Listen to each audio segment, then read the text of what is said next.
এই মুহূর্তে সবথেকে বড় খবর, বাংলা ও বাঙালি মানুষের প্রতি প্রতিবাদের পথসভা করলেন পশ্চিমবঙ্গ সরকারের মন্ত্রী স্বপন দেবনাথ। বাংলার জন্য বাঙালি হিসেবেই তো আমরা গর্ব করি কবি রবীন্দ্রনাথ ঠাকুরকে। কিন্তু বাংলার জন্মেছেন, কিন্তু বাংলার জন্মেছিলেন, তিনি নোবেল পুরস্কার পেয়েছেন। এই বাংলার মাটিতেই তো আচার্য জগদীশচন্দ্র বসু জন্মগ্রহণ করেছিলেন। এই বাংলার মাটিতে বিজ্ঞানী সত্যেন্দ্রনাথ বসু জন্মগ্রহণ করেছিলেন। এই বাংলার মাটিতেই তো আমাদের ঘরের কাছে শ্রী চৈতন্য মহাপ্রভু জন্মগ্রহণ করেছে।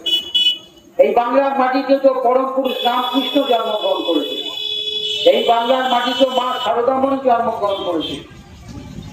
কে নেই বলুন? এই বাংলার জন্য আমাদের গর্ববোধ হয় না? সারা ভারতবর্ষের স্বাধীনতা সংগ্রামে ভারতবর্ষের সাহিত্য সংস্কৃতি সবকিছুর সঙ্গে বাঙালি জড়িয়ে আছে। তাই বাঙালি হিসেবে আমরা গর্ব অনুভব করি।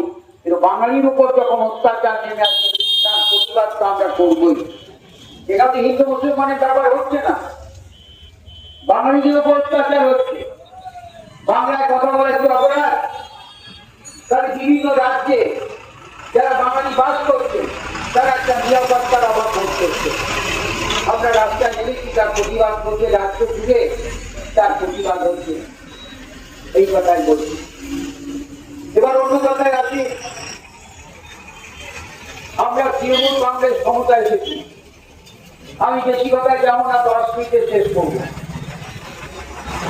মমতা ব্যানার্জি ক্ষমতা আসার পর যে যে উন্নয়নের প্রকল্প আপনারা সবাই তা জেনেছেন, কতগুলো পরিসংখ্যান নিয়ে আমি ব্যাখ্যা দেবো। অনেক কথা বলেন, কিন্তু আপনাদের এইটুকু বলতে চাই, এই সমুদ্রগড় অঞ্চলে মোট গোষ্ঠীর সংখ্যা হচ্ছে 569। 10 দিয়ে যদি গুণ করেন, 10 জনকে নিয়ে একটা করে গোষ্ঠী হয়। আমরা রাস্তায় নেমেছি তার প্রতিবাদ করতে, রাজ্য জুড়ে তার প্রতিবাদ হচ্ছে। এই কথাই বলছি। এবার অন্য কথায় আসি, আমরা তৃণমূল কংগ্রেস ক্ষমতায় এসেছি। আমি বেশি কথায় যাবো না, 10 মিনিটে শেষ করব।